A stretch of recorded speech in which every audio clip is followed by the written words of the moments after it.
Arrested after a huge bust in the Bronx. Officials say more than 418 pounds of cannabis and over 200 packages of illegal fireworks were found inside an illegal smoke shop in the Mott Haven section, combined worth more than $30,000. The shop had been shut down recently, and the suspects reportedly used social media to distribute their illegal products. And new tonight, currently if the NYPD spots a suspicious drone, they need to get federal permission to take it down. But the police commissioner says waiting for that green light could pose a serious and dangerous risk. Fox 5's Kendall Green has more on the request the NYPD is putting into the White House to help keep New Yorkers safe.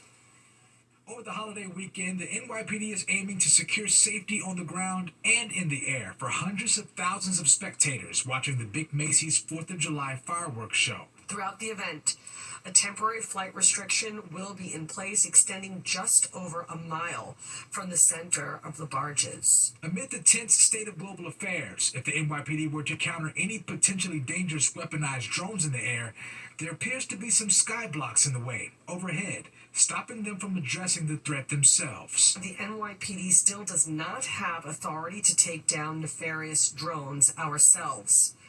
We are forced to rely on our federal partners to intercept and mitigate any threats that they pose to our city. Police Commissioner Jessica Tisch says the department for years has wanted to close what she views as a security gap through Congress, who could give the city's police department more authority in the air. As it stands, the Department of Homeland Security and the FBI handle drone mitigation.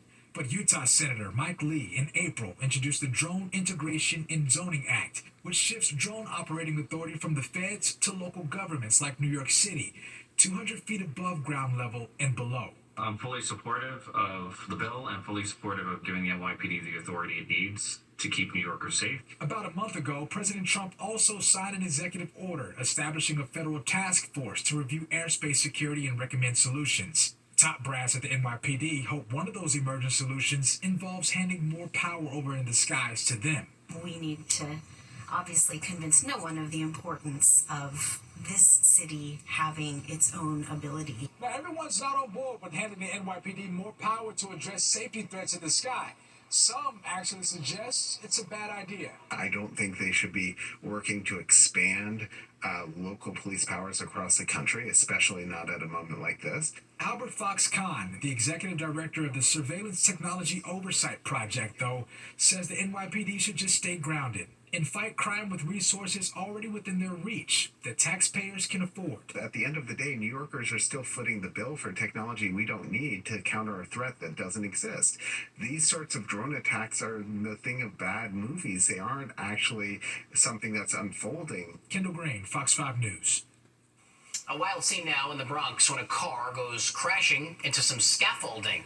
It happened around 11 a.m. on East 149th Street in the Melrose section. Police say the driver of a Mustang hit a person, then the scaffolding, and then 5 other people.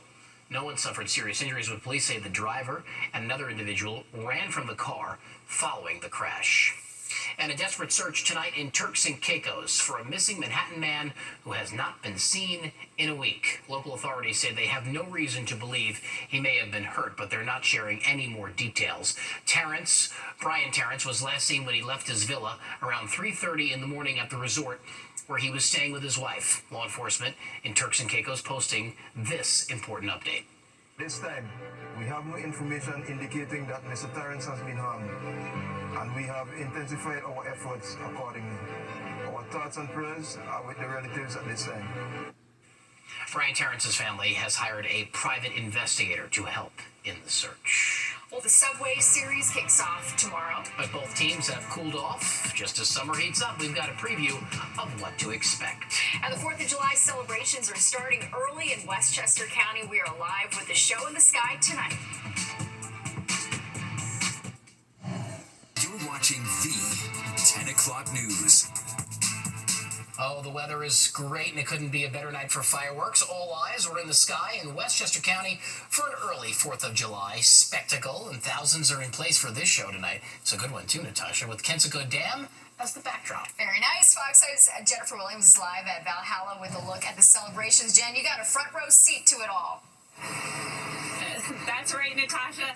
And let me tell you, it was an early celebration and a prompt one. It started right at 9 p.m. and ended at 9:21 with the grand finale. But believe it or not, people were still coming through this way, leaving at around 10:15. That's how many people had come to see these spectacular fireworks with the Kenseco Dam serving as a backdrop. And it was just family upon family armed with their folding chairs, strollers, umbrellas, snacks, and of course, a beverage of choice.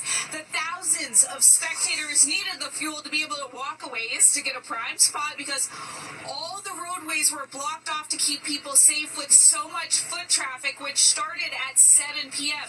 But no one seemed to mind because the rain had passed and it was an absolutely gorgeous night to celebrate America's birthday. Rain or shine, we're going to be here. We even have our raincoats, see? So we're going to do it. How excited are you guys for the fireworks? We're so excited, right? 100%. Yeah, how excited are you for the fireworks? 1,000,000%. 100%.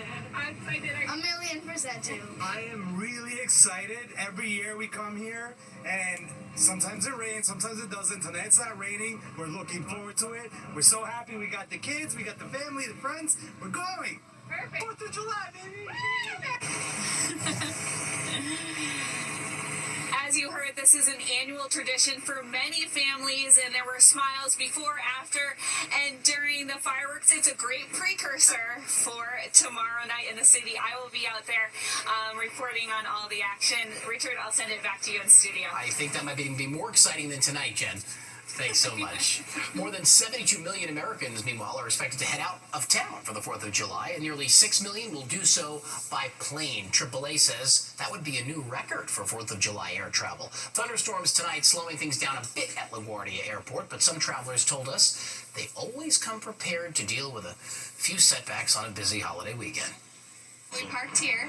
That was key. And just prepare for the worst and hope for the best sort of thing. That's really all you can do. AAA says airfare was a bit more expensive this summer, too, up about 4% from this time last year. Well, the cost of celebrating the 4th this year is also in a lot of people's minds. Turns out, though, it's not all bad news. Fox 5 Jessica Formoso shows us some of the popular items that are actually dropping in price.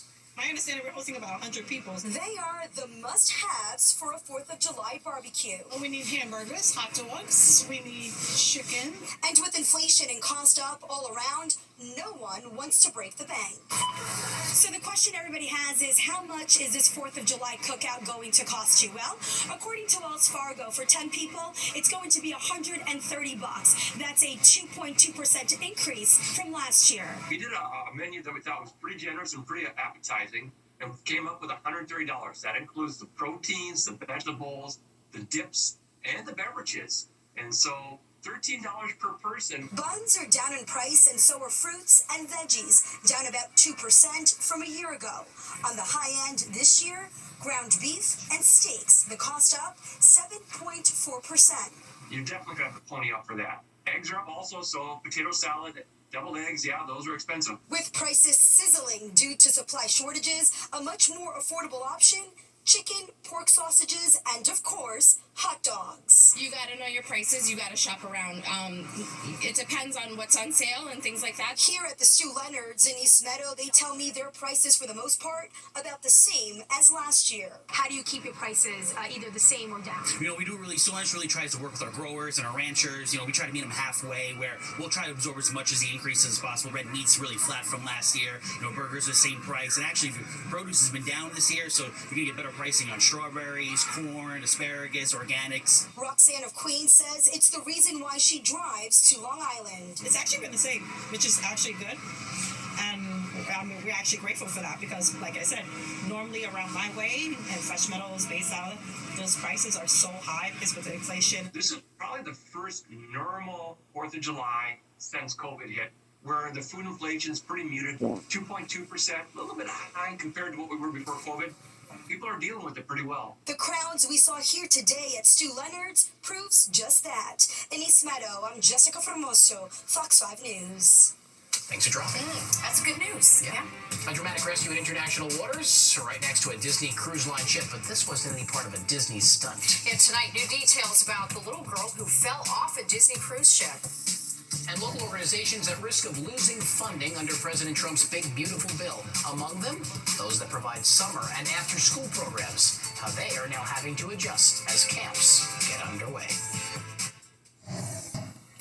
New details tonight about the young girl who fell from a Disney cruise ship. Now, officials now saying the 5-year-old's father was not at fault. The Broward Sheriff's Department now says that little girl was on the 4th floor deck of the Disney Dream as her parents played shuffleboard. The girl then slipped through the ship's porthole, falling into the ocean below.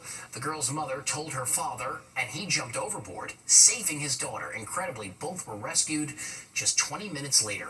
It's crazy. The Disney Dream was in international waters at the time, somewhere between the Bahamas and Fort Lauderdale. At least they were able to rescue them yes, quickly. Thank goodness. Wow. Well, the Boys and Girls Club of Westchester, just one of many local organizations telling us today that their 2025 funding is being clawed back by President Trump's Big Beautiful Bill. They're scrambling to adjust with summer programs just beginning. Sean Merlot, making friends, learning how to deal with different emotions, and finally finding a place to fit in, has helped this 11th grader thrive since he was in elementary school. As soon as I get out of school, come to the club.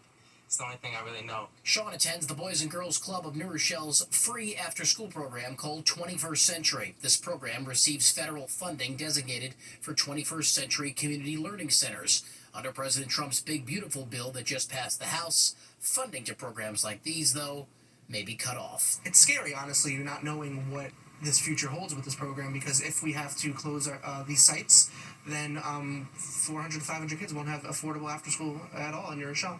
The president's spending bill back in March allocated more than $1 billion to fund after-school programs like 21st Century. The Boys and Girls Club of New Rochelle received a 21st Century grant of nearly $1 million, but that money is now frozen. The summer program gets the green light to start here on Monday, but come September, the 21st Century fate is unknown.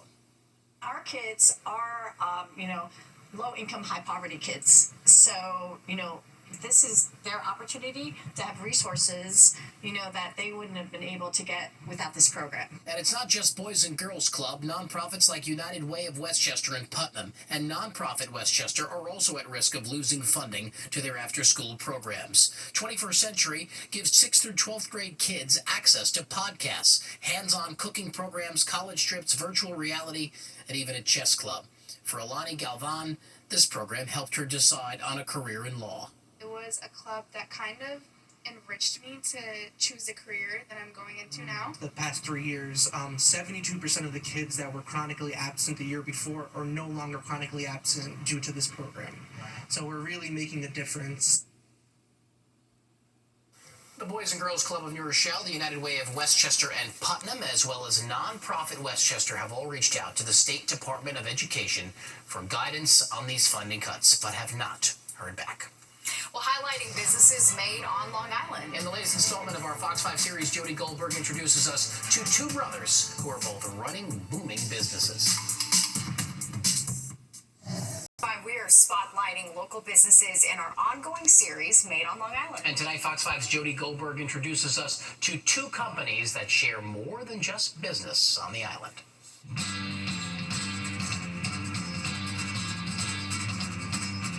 Concrete, color, and craftsmanship are cemented into the culture here at Nicolak Paving Stones in Lindenhurst. We've essentially taken over both sides of the street, all the way up and down the block. The family-run manufacturer, founded in the 1990s, has grown from a local supply yard to an East Coast powerhouse, producing concrete pavers and retaining walls that pop up everywhere, from backyards to the Bronx Zoo. We service everywhere from Maine to South Carolina out to Ohio. It started with Nino's grandfather, Sante, who ran a ready-mix concrete plant. Nino has been building on that foundation ever since, and now he's manufacturing in 5 states. This is where I grew up. I pushed a broom here to now I'm fortunate enough to be, managing most of the day-to-day operations. This 30,000 square foot plant produces 30 tons of concrete an hour. It runs 24 hours a day, 6 days a week. Nicolak provides jobs to 400 people. More than half of them are based here in New York. Del Silva has been with the company for 13 years. I always lived in Long Island since I came to this country, and I take a lot of pride in living in Long Island and working in Long Island. Danny Waring moved here from Idaho. He's in charge of plant operations. We're going to weigh up our sand, we're going to weigh up our rock, we're going to push that into a mixer. It's going to add water, and then the cement's going to be added. Concrete is filled, compacted with hydraulic pressure, and molded into different shapes. Each piece is carefully checked. They cure for up to 24 hours, and then they get packaged, stacked, and ready for delivery. All of our sand and all of our stone are dug out of the ground here on Long Island. The founders and the owners and the operators of this company live on Long Island, and we use our backyards the same way that everybody else does. From grits to barbecues, manufacturing is a family affair. While Mino manufactures pavers, his brother Nick is firing things up with American-made grill. Just 20 minutes away in Bohemia, an 18,000 square foot factory is welding together a new legacy. We purchased the company in California, and then we moved it over here. We made our first grill in February of this year. Sheet metal from U.S. suppliers are laser cut, shaped, and assembled into high-end outdoor grills. The entire process is here. Each piece gets welded and then polished. They're assembled and carefully packed for shipment, then sold nationwide. From start to finish, the process takes about a week. It takes a lot of craftsmanship, a lot of labor, but we're happy to do it. They've sold 2,000 grills since February. The hope is to hit 3,000 by year's end. And just like Nicolak, many of their 25 employees have local roots and a passion for their profession. I'm just putting the outside pieces onto the big plate, welding the whole thing around. I like it that it's all, made here locally. I'm from Long Island. We've always been huge proponents of American-made. We do all aspects of manufacture. So to be able to take over this line, bring it here, that for us is the perfect fit. Brothers building more than backyards. They're making it on Long Island, one stone and spark at a time. Jody Goldberg, Fox 5 News. Inspiring there. There's no business like show business, and there's no crowd like a Broadway crowd, but for one theater star, the sound coming from the crowd on this one particular night was quite familiar.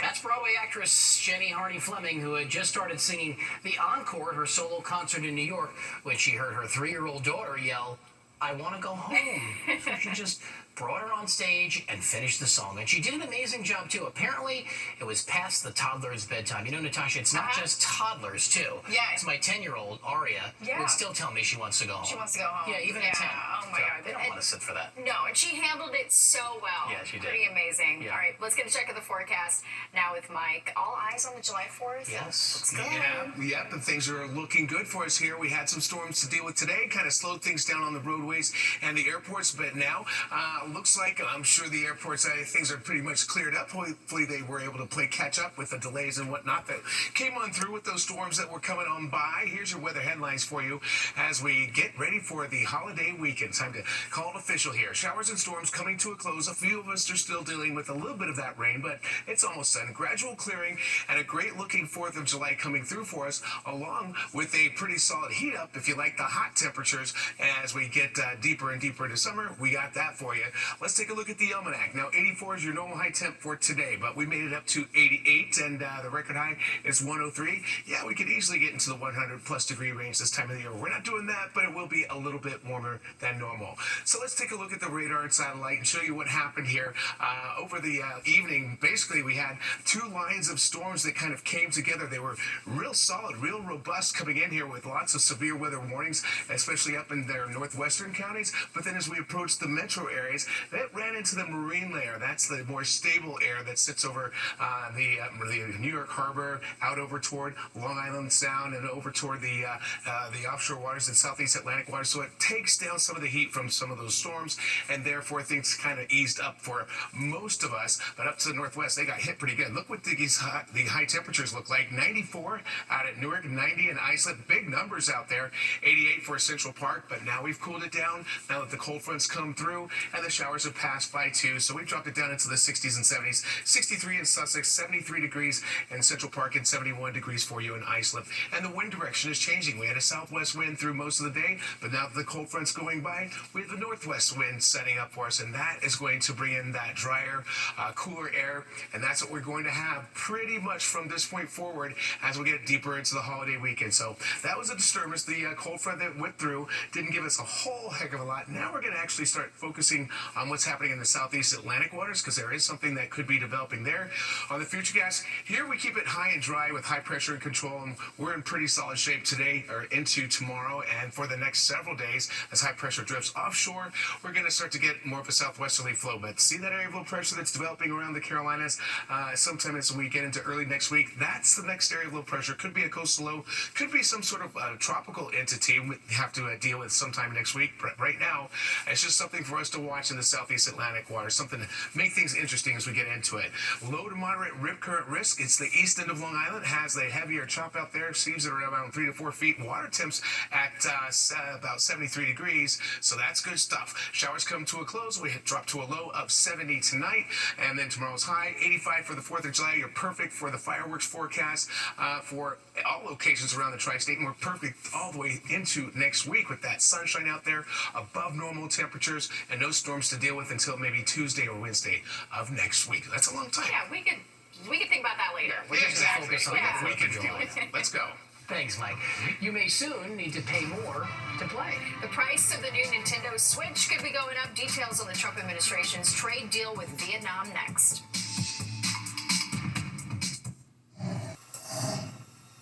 For the first time in its 117-year history, UPS is offering buyouts to drivers to reduce its workforce. Companies looking to cut costs amid a drop in package volume and a long slump for its stock price. UPS drivers are among the highest paid delivery drivers in the country, and the company employs around 330,000 of them. They're represented by the International Brotherhood of Teamsters. UPS says full-time drivers are eligible for a buyout. The new Nintendo Switch, one of the hottest game systems on the market right now, but it could soon be seeing a price hike. That's due to President Trump's Vietnam trade deal. It imposes a 20% tariff on imports to the U.S. Financial analysts anticipate that Nintendo will pass nearly all tariff-related costs on to U.S. consumers, which would mean a 20% cost bump. And stay with us. A final check of the forecast with Mike Woods is next. $10,000 in that coveted mustard belt. Oh yes, that could only mean one thing. We're on the eve of the world-famous Nathan's hot dog eating contest, and this year, the legend Joey Chestnut will be back. He attended the weigh-in today at the Vessel in Hudson Yards. Chestnut, the 16-time champion, missed last year's event after he was banned because of a sponsorship with plant-based Impossible Foods. Chestnut says the heat expected tomorrow, though, could be a problem. If it's the weather's super hot and humid, if it's, I'm a big boy. Once I start sweating, it affects me. It doesn't go down as smoothly? Oh my God, I get a little bit, like I said, I gotta stay calm, don't get winded, and once I'm sweating hard, it's rough. Who's he kidding? 10-time women's champion Nikki Sudo will also compete. The world-famous Nathan's hot dog eating contest kicks off tomorrow at the Coney Island Boardwalk at noon. It's an iconic event. It is. It's a lot of fun. I went one year. It's really fun. We'll get one last check on the weather with Mike Woods, which will be pretty. We end at close to 90, but we keep the storms out of the forecast. Excellent. Great news. Yes. Happy 4th. Thanks, Mike. And that does it for us tonight. This was fun. It was. If you've missed any part of the 10 o'clock news, you can always catch an encore of our streaming free Fox Local app. Have a great night. We'll see you tomorrow.